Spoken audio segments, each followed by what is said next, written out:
Bonjour! Aujourd'hui, je veux vous parler de Pierre Falardeau.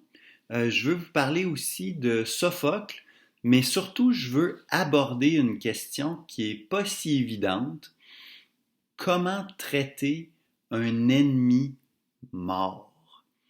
Euh, Pierre Falardeau, euh, qui a été un grand cinéaste au Québec, mais aussi un écrivain pamphlétaire assez violent, a été reconnu, entre autres, pour avoir fait scandale avec un texte lors de la mort de Claude Ryan. Claude Ryan, qui est un homme politique, il était dans le Parti libéral.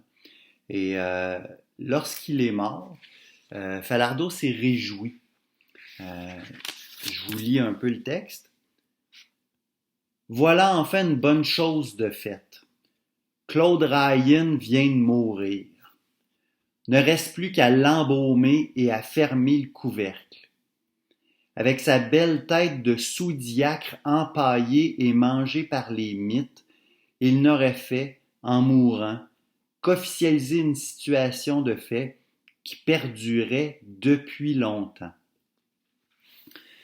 Falardeau a défendu ce texte-là sur plusieurs tribunes et il a recommencé quand Pierre Elliott Trudeau est mort.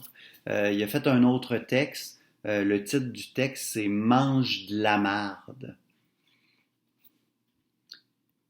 Elle est enfin morte, la vieille pourriture, et nous sommes toujours en vie.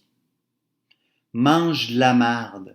C'est bien ce qu'il criait, le monsieur, à Frank Dieterlisi, ce génial anarchiste des grévistes de La Palme.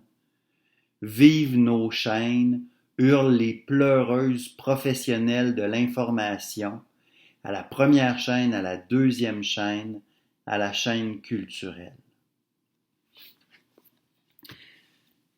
Donc, il y a un côté chez Falardeau de rancunier, c'est-à-dire que une fois que l'ennemi est mort, on peut célébrer la victoire qu'on a eue sur lui. C'est un plaisir qui va lui coûter parce que quand lui va mourir, euh, Richard Martineau va se permettre la même saleté à son endroit.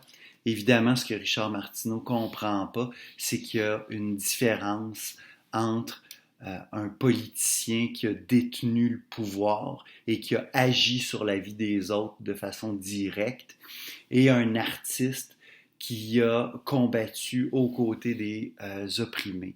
Évidemment que c'est une distinction qu'il ne fait pas, mais ça, on ne sera pas surpris. Ceci dit, la méthode Falardeau n'est pas la seule face à la mort de l'ennemi.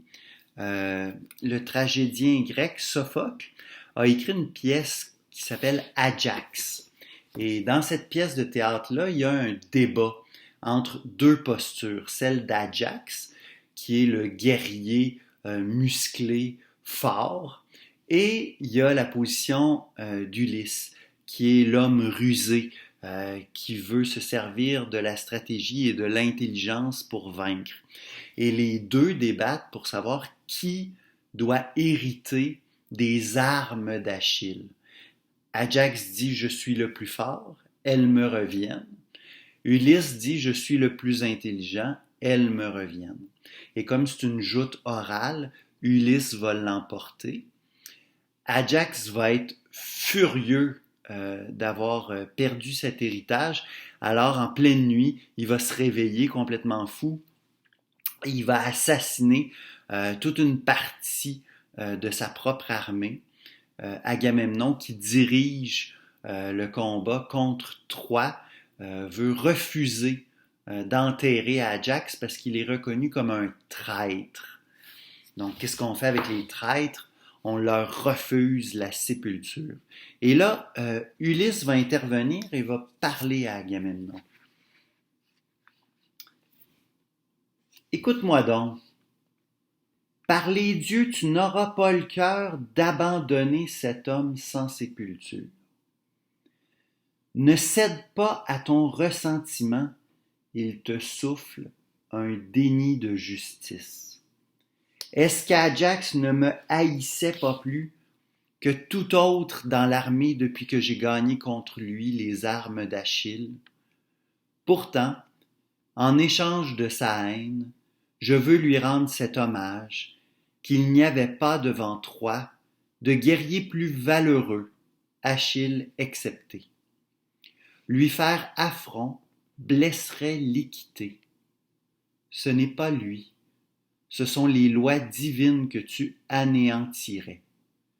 Devant la dépouille d'un brave, la rancune doit s'incliner.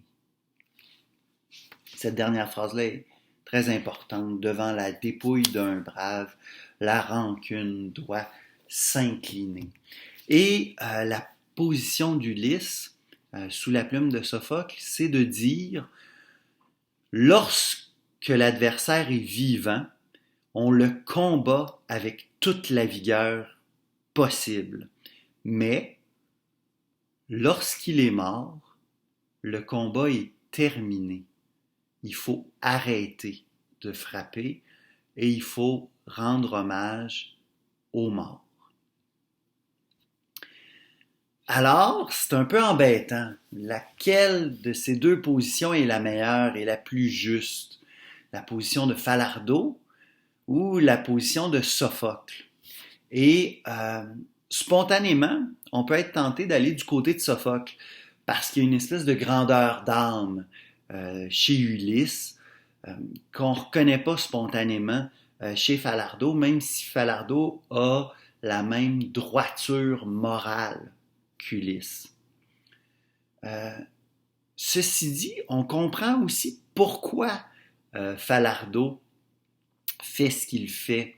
Parce que c'est pas tant Claude Ryan ou Pierre Elliott Trudeau qu'il vise, mais ce que ces gens-là représentent dans la société. C'est-à-dire, c'était des membres actifs du Parti libéral.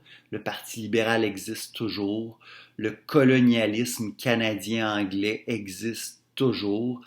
Et c'est là davantage sa cible que l'individu lui-même. Il frappe l'individu parce que l'individu est coupable de défendre un système d'exploitation. Et en y repensant, je me suis dit que la posture à adopter dépend d'une chose. Est-ce que la contradiction qui animait le combat entre l'ennemi et nous est encore vivante une fois que l'ennemi est mort? Parce qu'une fois qu'Ajax meurt, la contradiction avec Ulysse meurt aussi, à savoir est-ce que c'est la force ou l'intelligence qui l'emporte? Le débat est clos, Ulysse a les armes d'Achille. Pour ce qui est de la traîtrise, il a été l'assassin d'une partie de sa propre armée. Sa traîtrise ne va pas perdurer après sa mort. Elle se termine avec lui. Donc, une fois que tout ça est clos, on a le droit de fermer l'histoire. On a le droit d'arrêter la haine. La haine et la rancune s'inclinent lorsque la mort met fin à la contradiction. Ceci dit, si la contradiction perdure, comme c'est le cas avec Claude Ryan et avec Pierre Elliott Trudeau, on est motivé à continuer le combat. Et c'est pour cette raison-là que Falardeau avait raison de faire ces textes-là, comme Sophocle avait raison de défendre la position d'Ulysse. Voilà.